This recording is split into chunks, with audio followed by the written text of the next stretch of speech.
Hello and welcome back to another episode of Expanded You Podcast. Today, I was actually featured on my friend's podcast, Charles. He is a fractional CFO and he has his own business teaching accountants how to transform their business into a fractional CFO model. And we were just talking about how do we find confidence for ourselves when we're learning a new task or a new skill. For him, it was people who are learning about how to do new sales calls and people who are learning about raising their prices for their services and really just how to overcome your mind who is telling you, stop, hold it. I am not ready, and how do you overcome that? So I'm super excited to share this episode with you guys, and make sure you take lots of notes because I drop a ton of golden nuggets in there.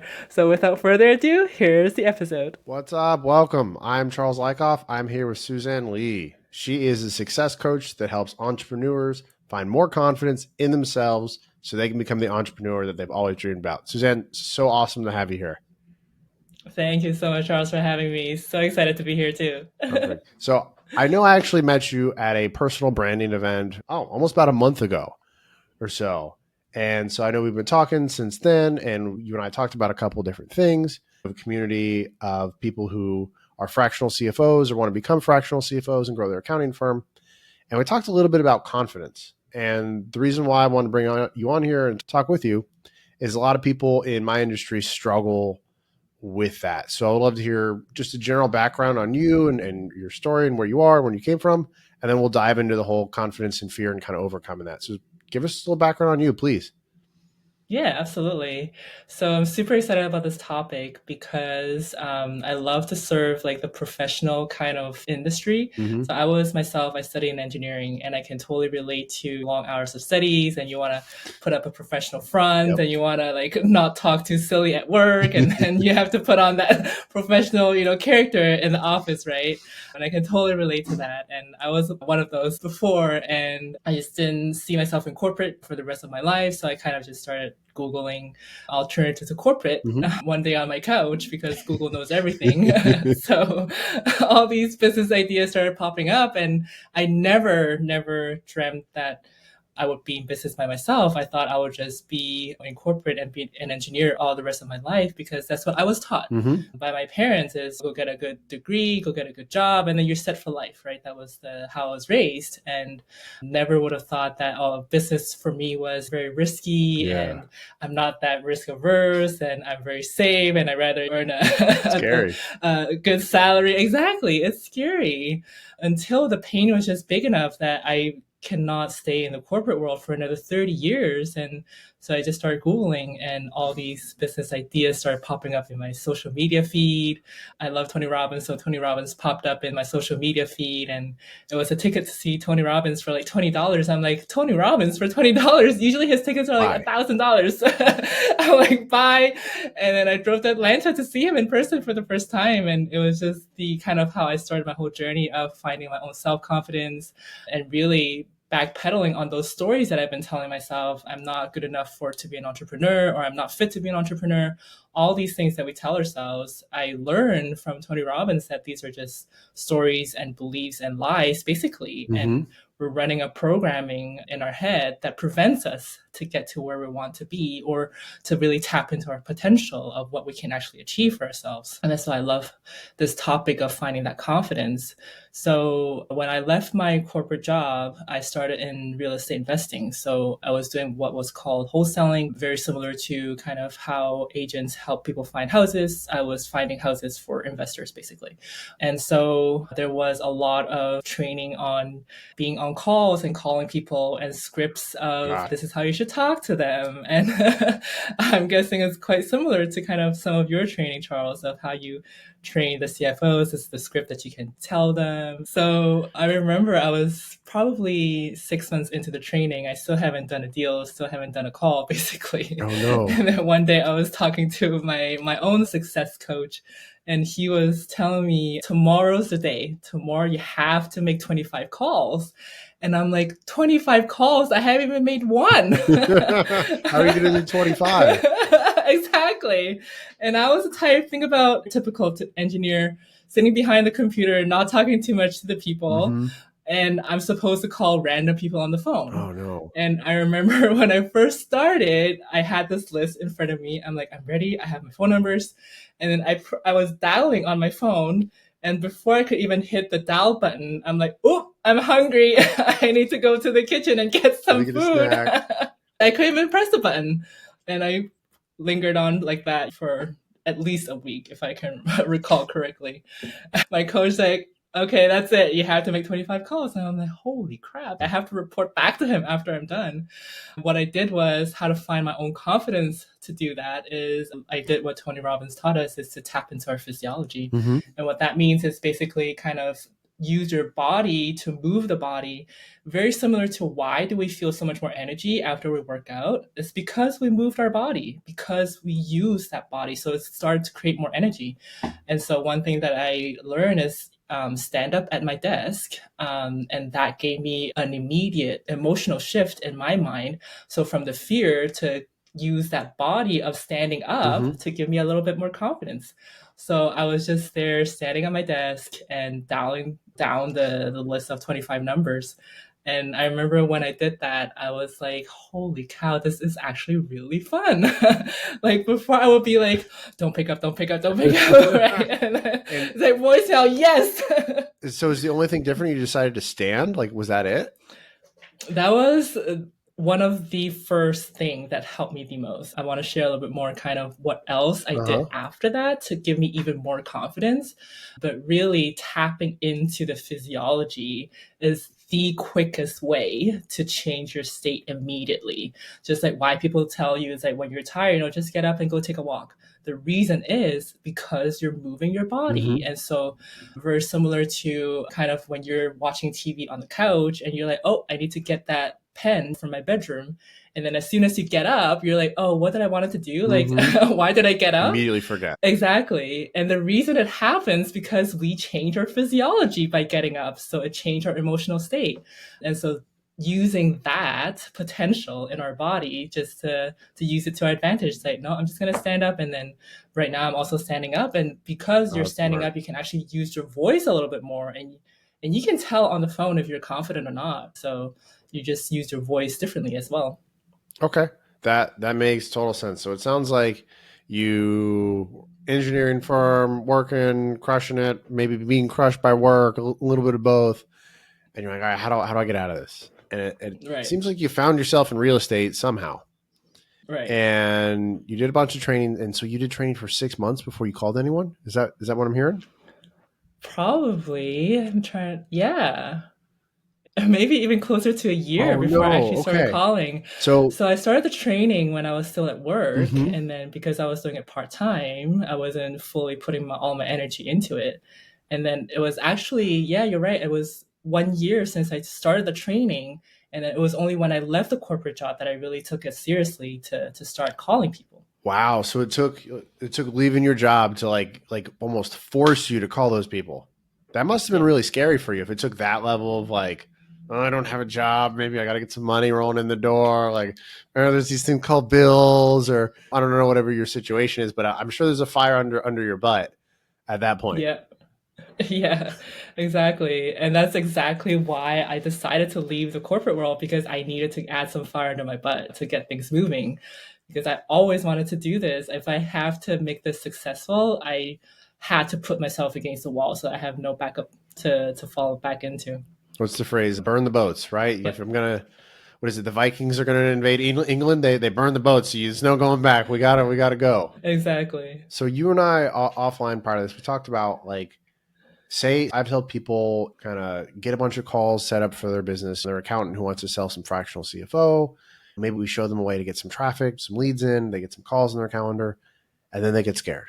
They clam up. Maybe they're afraid to like ask what they're worth, or they're afraid to get on the call, or what if they say no, or it comes time to drop the price of the investment and they say less than they should, right? All of those are driven by fear. If I'm looking for a way or two to try and reframe that fear or get out of that, what are some good strategies that maybe I could use or maybe someone listening could use to like get out of that fear to be able to make those calls? Because I know you spent a year not making them, so something had to change. So tell me how you get past that now, because clearly you're not at that point anymore. What if I was at that point? What if someone listening is at that point? What do we do? So how it helped me was, say, using the example of the calls that I was making in real estate. Mm-hmm. I didn't have an experience. And for you guys, I think that you guys are coming in from kind of similar kind of industry, from accountant to CFO. Mm-hmm. So you do have some tangible experience in the same industry. And what I would recommend is really think about, stack yourself proof of how you did well in your previous position. Mm-hmm. And what do I mean by that is I was working with my own coach and I wanted to raise the price of my own coaching program. And she told me is, if I was so scared of the price that I wanted to raise up, basically I wanted to raise like more than double the price. The reason I was so scared because I was focusing on myself. I was focusing on myself of what do people think if I raise that price, and are they gonna think I'm a fraud? Mm-hmm. Are they gonna think I'm not providing enough value? The fear came from focusing on myself. And when she turned this around for me, she said, think about the transformation that you're going to create in your clients. And I'm like, holy cow, that's so easy. It's like, I have proof of the transformations I've done in the past. So for you guys who are in this path of turning into a new position and even a new business for yourself, think about in your past position, moments that you were proud of, that you were able to help somebody make a transformation or have a light bulb moment, or moments that you were just proud, maybe even of the report that you wrote, anything, and really stack those positive proof of how you made a difference for yourself. And then that's when you can know or feel that confidence, say, oh yeah, I've done this. I'm a badass in the past. So when you fill yourself with those proofs for you, then you change the story that yes, you can create the transformation that you want, rather than focusing on yourself of what are they going to think of me? I feel like I'm an imposter. The fear only comes when you're focused on yourself. Interesting. So it sounds like, if I'm hearing this correctly, I'll give an example of someone who joined the program, right? And she quit her job and she's never sold or worked for herself ever. And it's her first kind of sales call opportunities, right? And so the first thing is, what would be helpful for her is like look back and like, all right, have I done this before? Well, yeah, I did it for my clients when I worked at the accounting firm. Okay. Yeah. How many times have I done it? More times than I have fingers. Okay, those are some wins. How much money are these people going to be saving, or like what kind of result I'm going to give them? Well, I've helped people save, I don't know, $100,000 or $200,000 a year. Okay, so there's like I've done it before. This is what I can do for other people. At this point, it's no longer like, all right, what are they going to think about me? Is it moving to the frame of like, why wouldn't they buy this? Yeah. Right? Am I like understanding correctly? That's absolutely right. And just to go back to my story of making those calls, so I was in engineering, never made any sales calls at all. Ever. I was always behind the computer, right? Yeah. So that was completely brand new. And when I was able to stack myself the proof of I made transformation, and that was two complete industries that we're talking about, right? I was just stacking myself the proof of how I made transformation, or at least some sort of a difference in my previous job. And then I was telling myself the story that if these people don't pick up my call, it's their loss because I have a good deal for them. Okay. Yeah. So that's what transformed for me. Yeah. I can imagine towards now, I'm sure you pick up a call and you don't even blink. You're like, all right, I'm ready to go. It's not even like an issue now. Right. Okay. How many calls do you think it took you until you got that level of comfortability? I think the switch really happened quite fast, because so there is a difference between changing your story in your mind to give yourself that confidence. And then once you have that confidence, then there's the practice and the repetition to kind of think about, if they say that, oh, I can say that the next time, right? So that comes with time. But the first thing of how to find that confidence before you even maybe have any track record on the sales calls is change your story of, and that's what I use for myself, is if they don't pick up, as their loss because I have my own proof already, right? And then the repetition, and that's where your training definitely helps, is you give them all of maybe the scenarios of if this happens, right? This is how you can handle it. And that's where the repetition comes from. But then you won't be able to even dive into the repetition or even use those repetitions before you're able to find that confidence for yourself to even take that first step. Okay, gotcha. So confidence gives me taking the first step, and then maybe guides, experience, a little bit hand-holding takes me the next couple steps. And then after those combined, at this point, like, they're easy for me, they're easy for you to take, but for people just starting out, oh my gosh, that's scary. So a lot of people in my program are taking brand new actions, right? Maybe they've never sold themselves as a fractional CFO, or maybe they've like taken referral calls, but they've never taken like marketing calls, which, by the way, there's a huge difference. If you're listening, you're like, oh, I take 4 sales calls a month, I take 4 referrals. That's not a sales call. Those people know I can trust you, or there's like an implied social capital exchange from somebody else. A sales call is a stranger. And at the end of the conversation, you're getting them to sign an engagement letter or asking them for a credit card. Very different experience. I always have to point that out because people are like, I'm great at sales. And then you find out they've actually never taken a real sales call. I'm like, you got some work. So if people are learning something new and trying something new, like, how do I get them to take more action and lean into it bigger? Burn the boats is one for sure. What's like the next thing to like really propel people into going bigger on doing something new? It's a very good question. So what's coming to my mind right now is these 3 steps of basically how to do anything new. And one thing that I like to tell myself is it's not difficult, but it's just new. And let me start off with a story is think about when you first got that job of maybe being in accounting. When you first started, did you know of everything that you know nowadays, right? I just knew that I knew nothing. I was like, I'm ready to learn. I'm a sponge. Give me the books. I just know I'm going to ask a lot of questions, and that's it. Right. And so with this new venture, just bringing yourself back into the same place where you're a new beginner again, and then you're starting another venture of learning and growing on that learning curve. And really anything that is new, it could be scary because your mind goes, alert, alert, something's new, right? Something could be threatening to our system. And basically how we calm that is these 3 steps. So first one is change your state. So by tapping into your physiology. So one thing that I like to do is stand up at the desk, and that immediately changes your state. Okay. Right. And then the next step, second step, is to change your story. So if you recognize that you're telling yourself, holy crap, holy crap, holy crap, I'm scared, I'm scared, I'm scared. That's They're not lucky going to help talk you. to me. I could help them so much. They would be a fool not to buy this story. Exactly. So change your story. And then the third thing is to use the strategy that you've already been taught by a coach like Charles, where he has the experience, and really follow the tips and tricks from a mentor who's already been through that path, because who else better to learn from anybody else who's been on the same path and have already achieved what you want to achieve, right? So the 3 steps, so state, story, and strategy, and just rinse and repeat, basically.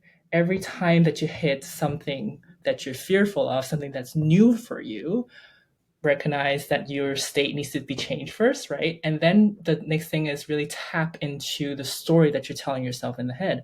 What am I telling myself? What's making me really scary? Am I telling myself that I'm not good enough, or I haven't practiced enough, or I need to look more into the trainings, or that's analysis paralysis. So does that story help you? And kind of going back to how can you stack yourself proof of what you've ever done well, and then find that confidence again.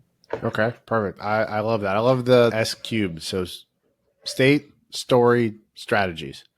Yeah. Okay, that's cool. So I'm changing the outside, I'm changing the inside, and I'm just going off of an established path that's already been ran by somebody else. So I can, especially if I get really nervous, turn off my brain and just follow the script, follow the process. I really like that. I feel like it's funny. A lot of times I learn something really, really sharp like that, and then I think about it, I'm like, oh, that kind of sounds obvious. But I realize like they're natural things that we know to do, But if we don't consciously flip the switch or turn that on, we don't actually do it. But when you say it out loud, you're like, duh, why wouldn't you do that? Well, Right. actually, I haven't done that, or because I haven't thought of like the process. It's just those are the things that I would do if I knew how to do it or knew when to turn it on. And if you're in fight or flight mode or you're scared or you're anxious, you don't have the ability to turn on anything other than, oh, shoot, this is scary. Exactly. So Exactly. when I first start working with people, one of the first things I do is I make them put all their clients in a sheet and list their hours, their services, what they can upsell, scope, delivery, cost of delivery. And usually people are not charging what they want to be charging or what they should be, or frankly, even what they deserve, right? Mm-hmm. Usually that means they have to raise their prices. And it is terrifying for people to do so. I mean, terrifying. Now, mind you, I've done this way more times than I fingers, way more times than I can count. And every single time people are earning about 30 to 50% more. The bottom 10% of your clients go away. So you're working less and you're earning more. Done it a ton of times. It's exactly what happens. We just go over portfolio. For some people, to get them to go through this process, it is so scary that it takes 2 or 3 sessions. They're like, hey, did you send the letter? Did you send the email? Did you send the price upgrade? Charles, what's going on? And so how can I get them to believe in themselves and get them to go to this new pricing structure that they know they know that they deserve? They know it's market. They have someone who's holding their hand, right? Like they got the strategy, right? They're hearing a little bit about this the story, right? Like they know what's going on. They got a little bit of the state. They're like, I even have to ask them, like, do you do a good job compared to most people in your field? They're like, oh yeah, I do. Well, most people charge more than you. I almost feel like I just want to give them a hug and be like, come here. And so how do you break people out of that? Do you have like a story or an example? Like, have you ever struggled with that? For sure. So I mentioned a little earlier, the coaching program that I first started off with, it was $197. And because I did not believe in myself. Wait, a month, one time? It was a one time for 6 weeks. How often were you meeting with them? Live, once a week. What? So 6 times, everything was live. What? Yep. Yep.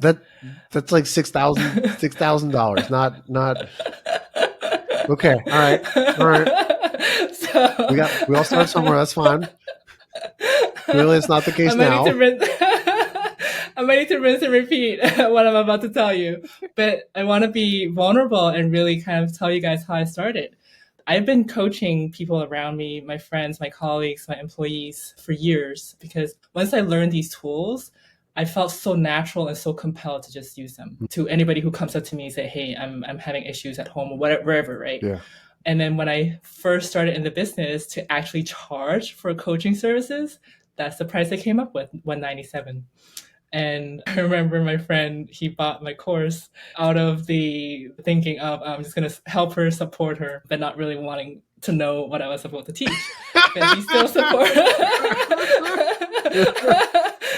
Okay, good. And that says a lot, actually, because of the pricing that I put, right? The lower the price, the less value you see in the product, right? So he ended up coming to my course. Every 6 weeks he was there.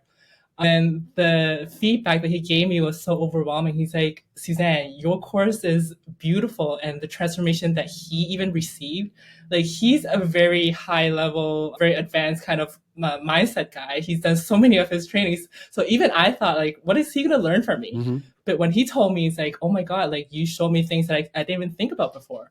And wow. He's like, people who took this first round of your course, they got a freaking good deal. Yeah. I'm like, oh, really? Right. And that was a story that I was sharing with you earlier that I wanted to more than double the price. And I probably could even make it more now.